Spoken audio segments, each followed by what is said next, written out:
Welcome, listener. Tonight, we drift to a place where the past breathes just beneath the soil. A place where small echoes run along old wooden floors, and where laughter, soft, distant, wrong, still lingers long after all the children have gone. This is the true story of Royal Hope Hospital in St. Augustine, Florida.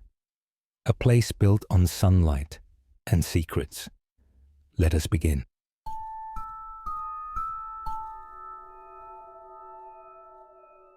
During the city's colonial days, sickness swept through the settlement like a silent tide.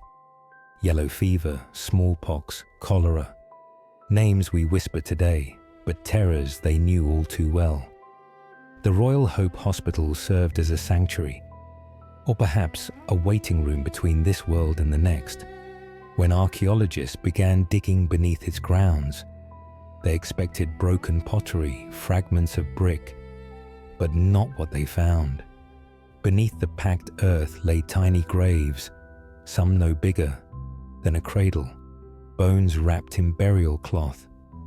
Infants, toddlers, once carried in the arms of frightened mothers who watched helplessly as the fever took hold. The workers paused their excavation. The air felt heavier, as if something beneath the soil had awakened.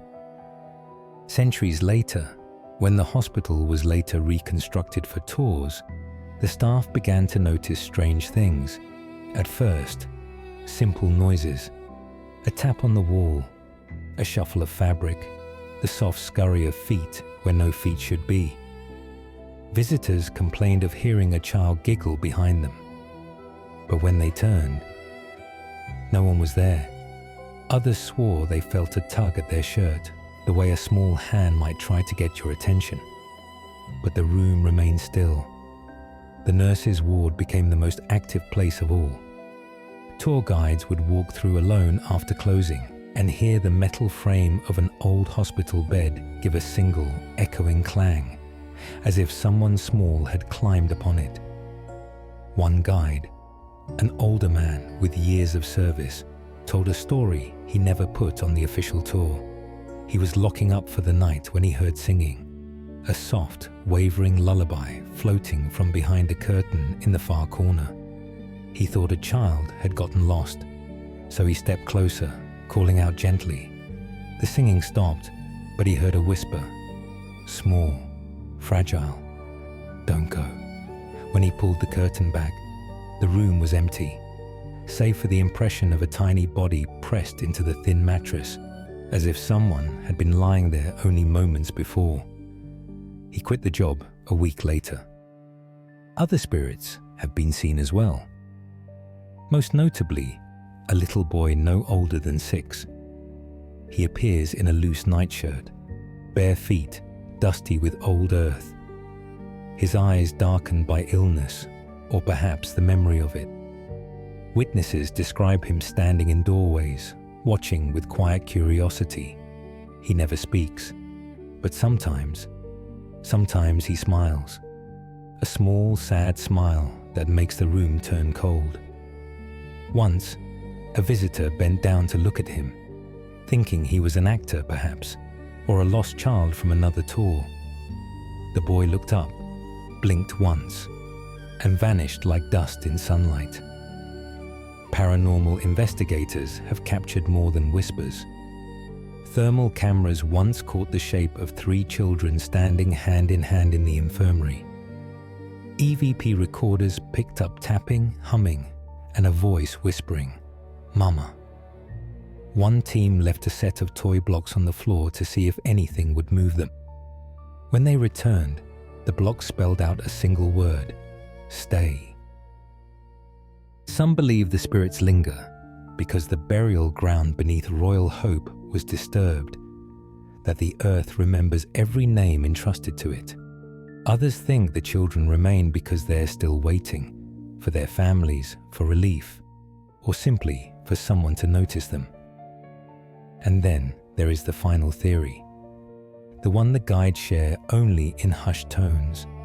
They say a woman walks the halls at night, a nurse long dead, still tending to the little ones who never made it home.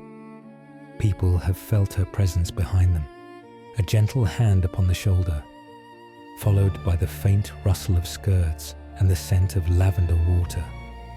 Perhaps she stays for them, and they stay for her. Even now, those who visit the hospital after dark swear they hear the same sounds.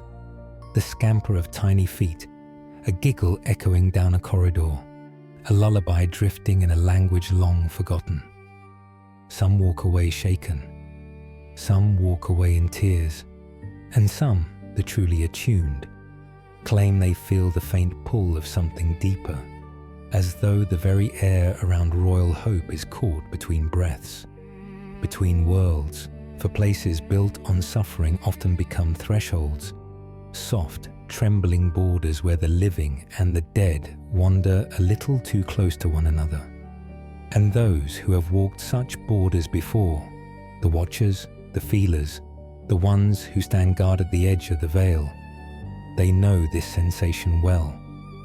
They call it a liminal pull, the quiet recognition of a crossing place, a moment when the mundane loosens its grip and the darker corners of reality stir just enough to be seen. If you ever find yourself there, and the hall grows cold, and you hear laughter that does not belong to the living, you may feel that pull too. You may feel the veil breathe. And in that moment, you may understand why some say Royal Hope Hospital is not merely haunted, it is a doorway, one of many scattered across the world, waiting for those who can sense such things, waiting, perhaps, for you. Until next time. Stay spooky.